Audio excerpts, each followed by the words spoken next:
From our nation's capital, Washington, D.C., it's Kickfannie's Big Thinking with Akia Garnett, CEO for Brand Builder and creator of Tuesday Branding. Welcome to today's show.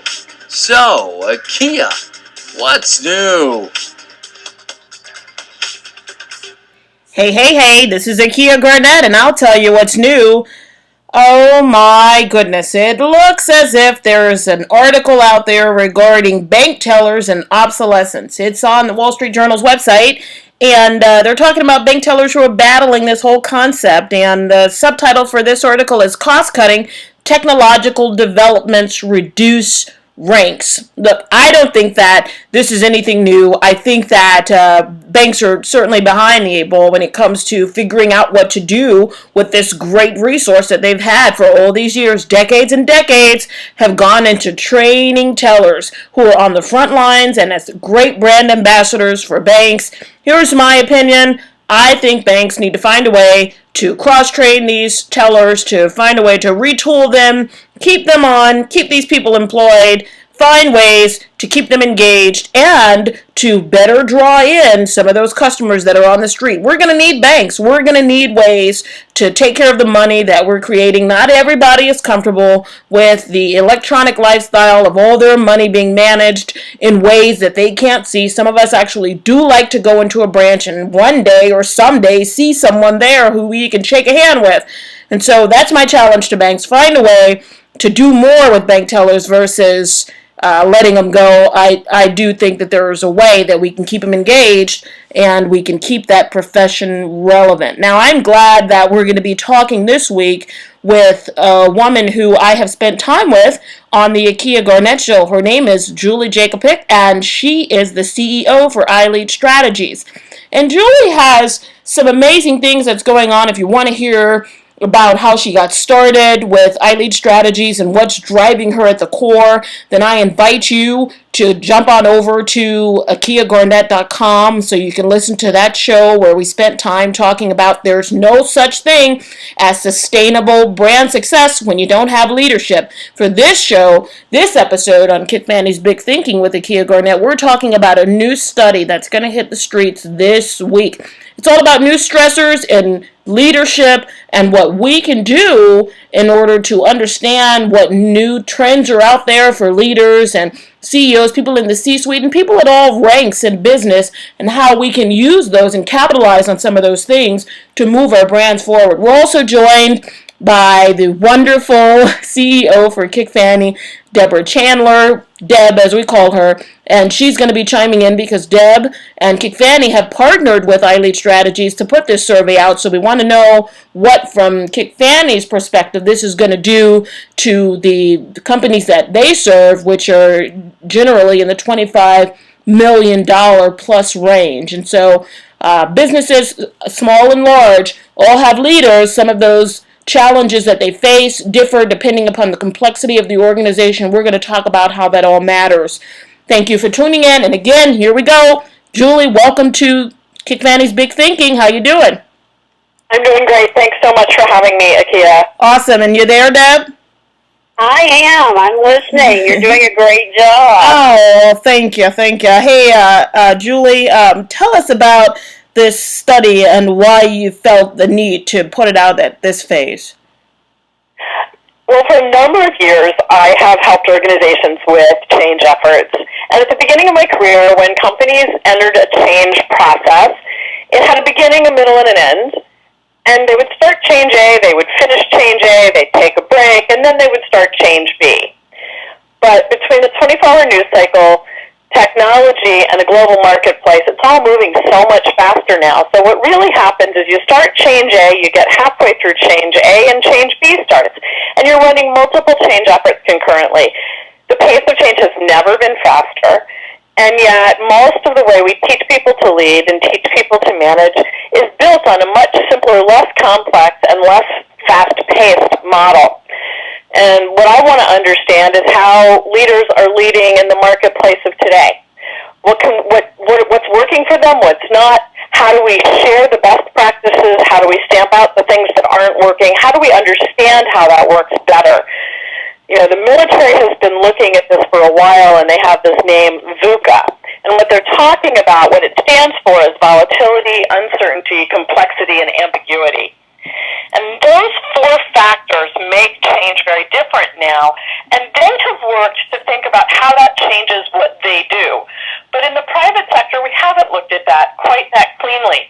So this survey aims to look at how has the pace of change impacted work? Where has it been high impact? Where has it been less impactful?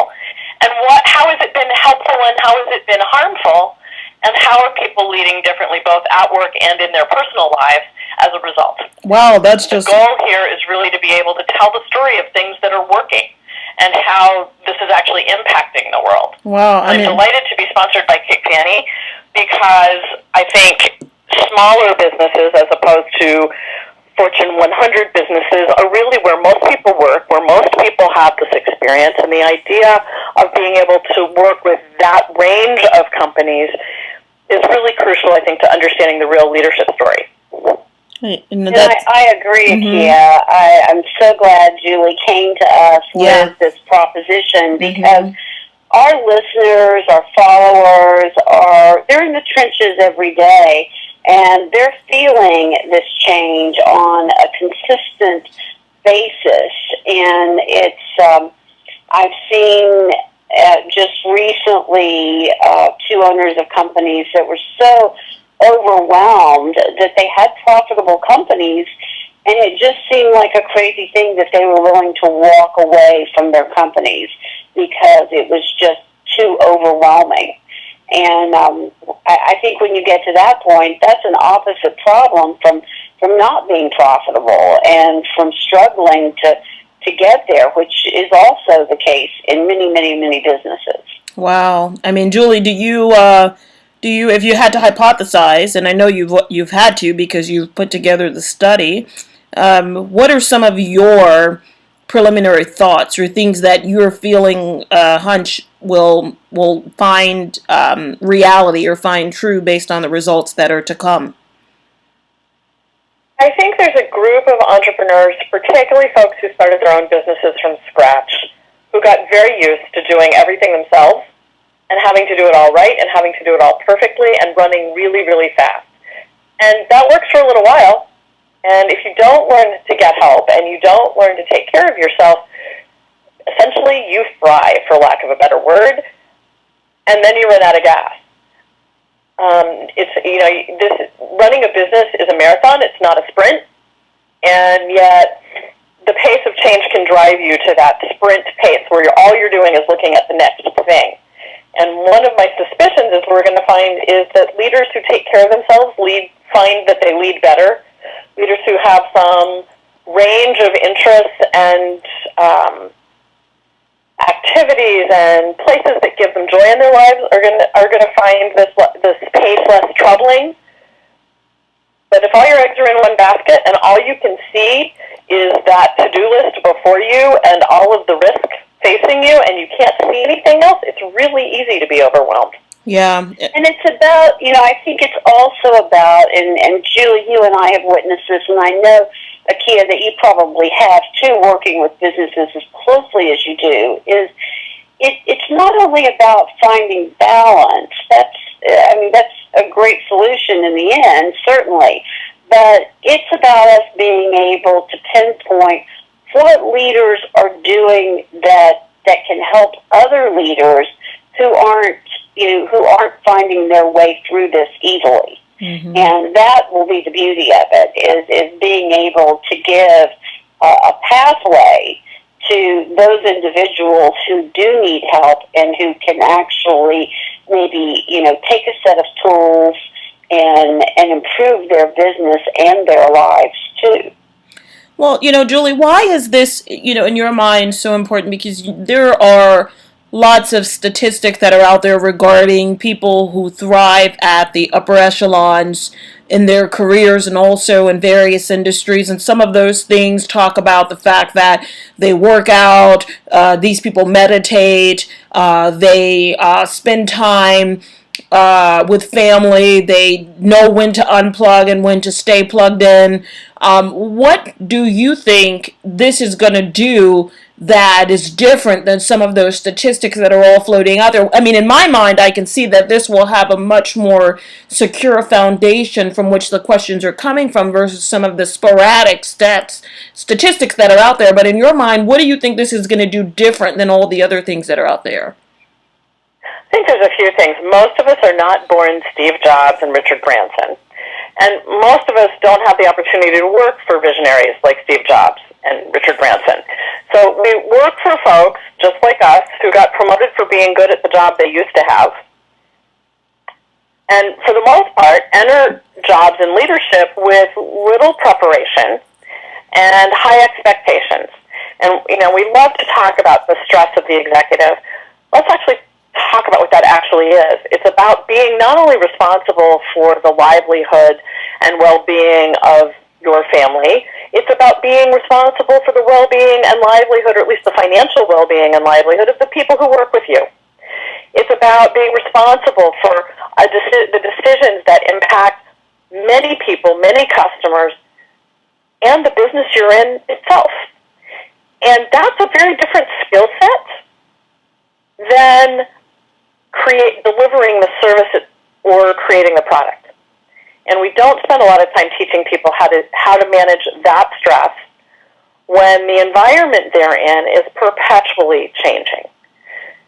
We have a pace in our culture now that is 24/7.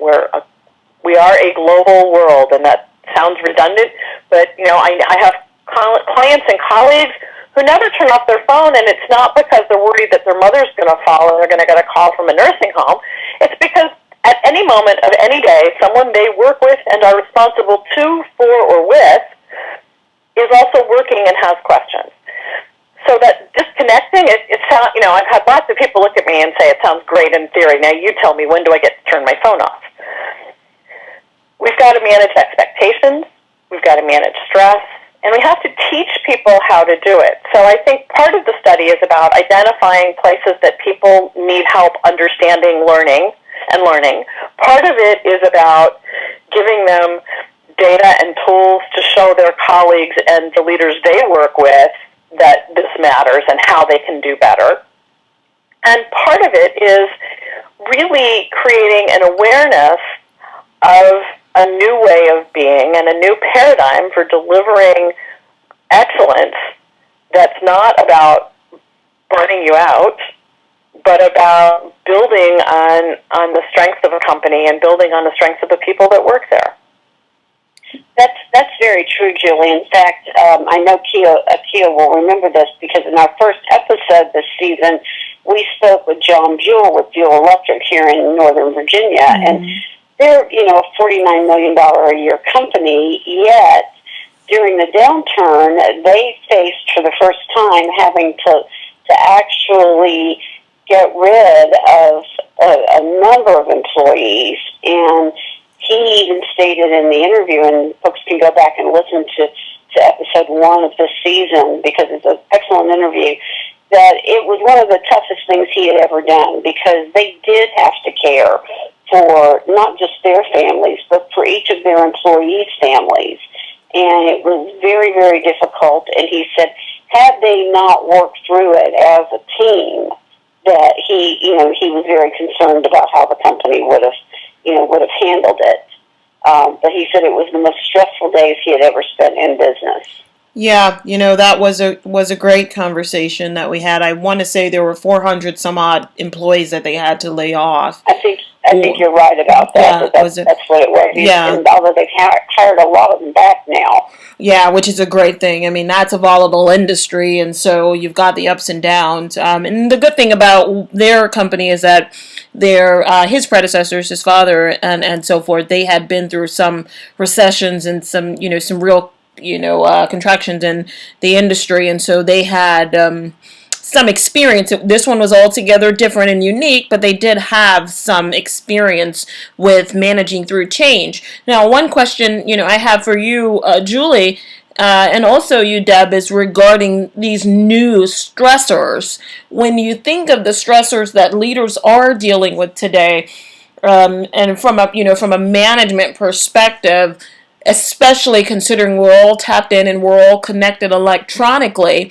what are some of those new stressors, and how do they look different than what leaders of yesterday or yesteryear had to deal with? Well, I think Julie hit the nail right smack dab on the head a moment ago when she said, we're a 24/7 world electronically, and my the man who's in my household did work in India for quite some time, and I recall one night he was being courteous and had decided that he would put his phone on mute with the vibration, and I felt like I was in a cheap hotel. Because at about 3 o'clock in the morning, I would just hear, and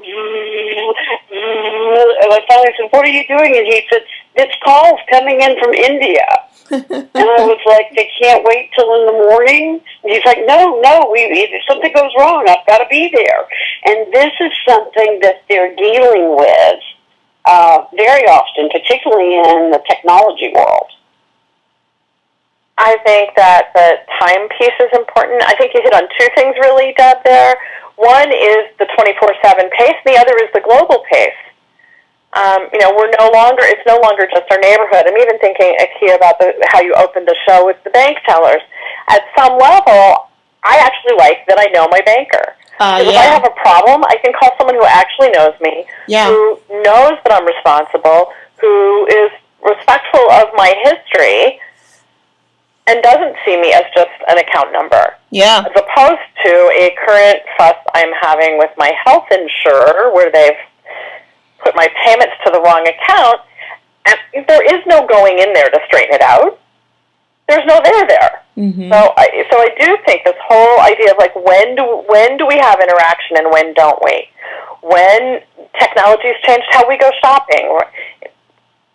10 years ago, we all went shopping in a brick and mortar store. Now we do that often for the first time we buy something, but when we need refills or replacements, not so much. How does retail adapt to that? And what's the next new thing? The rate at which my friends are signing off cable television is astounding. And one of my clients is trying to think about if your job is to do programming for a channel, a TV channel, how do you do that when no one has TV? Mm-hmm. What does that mean? How do you make sure that people have the opportunity to participate in what you're crafting? All of those things are changed. So it's technology, it's timing, it's globalization. It's also the pace. It isn't like, we went years from the car to the telephone to the TV. Now it all changes in the course of a year and a half. Yeah. So we're waiting for, as 6 is being released, we're bracing ourselves for 7 and 8 to be released when it comes to new phones and new technology. I mean, it is a little crazy because we're always waiting for the next new thing right around the corner, and they, of course, as an industry, are under the pressure to produce that because it is what the market wants. And so, what are some of the particulars that people can expect to see from the study? I mean, what are some of the details or things that they may feel are going to help them right away? So we know during some of the studies, there's normally a preliminary release of early findings and so forth. What is the timeline from your perspective? From my perspective, we're going to launch the study later this week. And I'd like to and we'll close it before the end of the year with results early in the year. What I'm hoping will happen is that people will take the 15 minutes or so to respond with the idea that they'll get the answers from all of the people who participate back.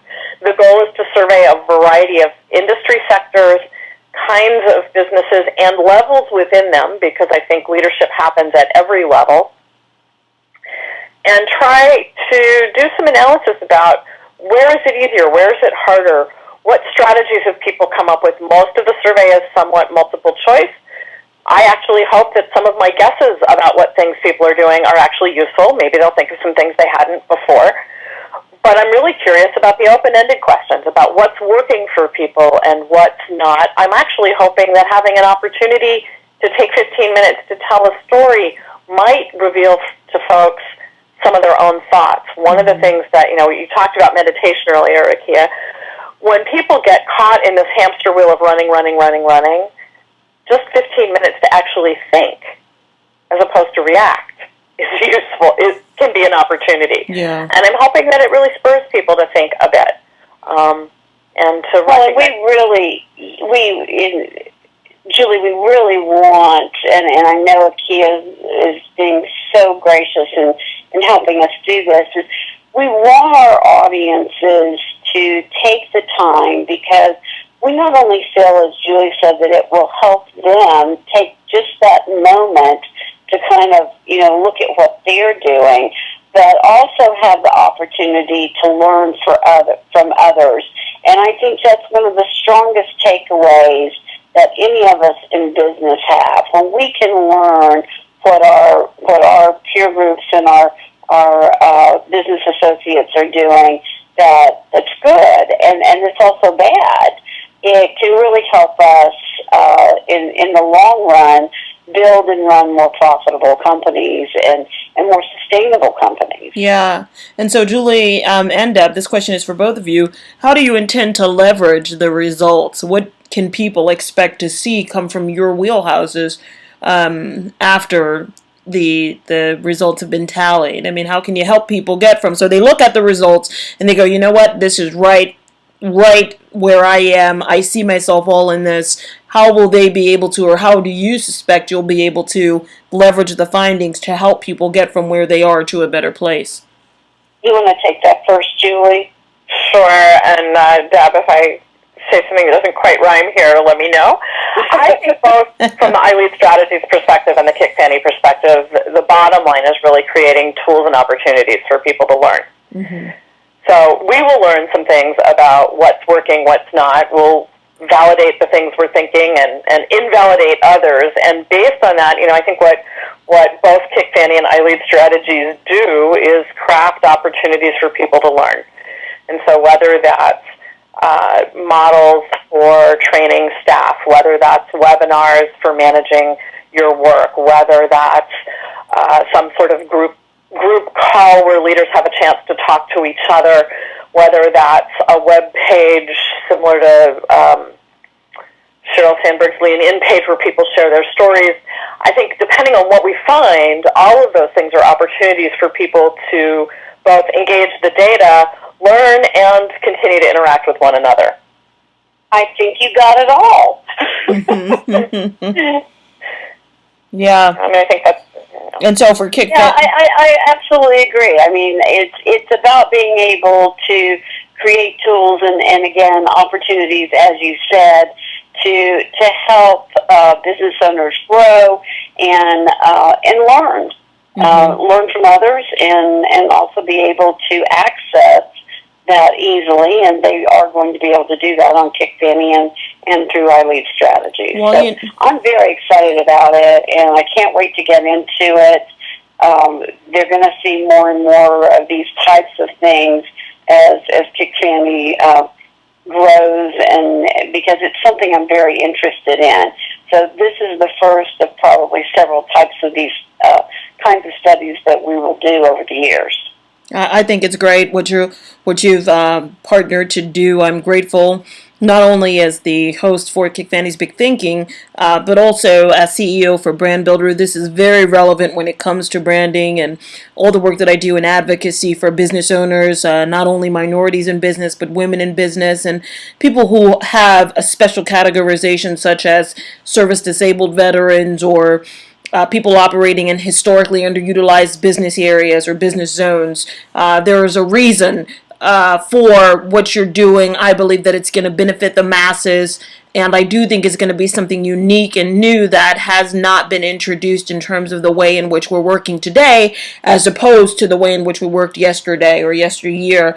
And so I thank you so much, Julie, for spending some time with us to help us understand this study that is going on. And thank you, Deb, for clarifying that this is one of several to come in the future, so that people can begin to expect to see breaking news and innovative, thought processing when it comes to the way that businesses do business, because we are operating in a different environment now, and the internet is a wonderful thing. Funny, I saw a stat today that talked about apps and how apps are breaking the internet, and Kim Kardashian thought that she broke the internet or was going to break the internet, but it appears as if apps are breaking the internet. And so as we are all working to build our brands and manage our brands as leaders and at the forefront of the industries that we support, every single day there's something new that enters the marketplace that gives us the reason to stay sharper and on the forefront of what it is that we're doing. And I think that what you guys are going to bring forth or put forth in terms of data is going to help us get that much farther along in what we're doing. So stay tuned. Look to Kickfannie.com to participate in this survey. As Deborah Chandler said, CEO for Kickfannie, it's going to be available later this week. You will be able to take the survey there. You will also be able to access Kickfannie.com from the Brand Builder site. So you can go to masteryourbrand.com, which is my website. You can also go to AkiaGarnett.com. You'll be able to access it from there, and you'll also be able to access it from iLeadStrategies.com. Julie, will you give us any directions or ways in which they can get in touch with you if they're interested in following up with you about the survey? Absolutely. They can email me if they have questions at julie@ileadstrategies.com. It's ileadstrategies.com. They'll be able to get through it from my website. It'll be hosted on Kickfannie, and we'll be looking forward to responses. And we'll be on all social media, so they will see it if they've connected with us or follow us, any of us, on Facebook, on Twitter, or on LinkedIn. We'll have the link there so that they can go in and go to the study. Great. Very, very important. CEOs and folks in the C-suite and up and down the organizational charts within companies that you work for. This is going to be helpful, I believe, and I have a lot of faith that it's going to answer some questions in reference to the way that we're doing things today versus yesterday, and I'm looking forward to it. Again, you've been listening to Kickfannie's Big Thinking with Akia Garnett. Thank you so much for tuning in. Don't forget to tune in tonight to My Brand Chat on Twitter and iBrand Chat. The I stands for International.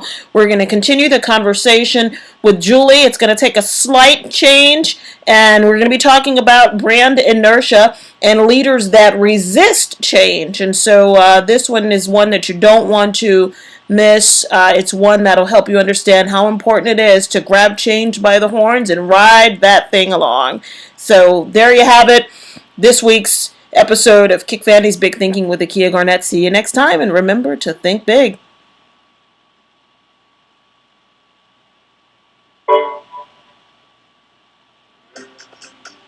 You've been listening to Kickfannie's Big Thinking with Akia Garnett, a Kickfannie production. Akia Garnett is a Kickfannie.com contributor, and she's CEO for Brand Builder and a national columnist for Minority Business Entrepreneur magazine, a leading source in supplier diversity and inclusion. Be sure to join Akia for Tuesday Branding on social media when she brings news from across all platforms for small business owners and entrepreneurs all day, starting with the Akia Garnett Show, 10 a.m. Eastern, and Kickfannie's Big Thinking with Akia Garnett at 6 p.m. Eastern, ending with My Brand Chat on Tuesday nights at 8 p.m. Eastern. See the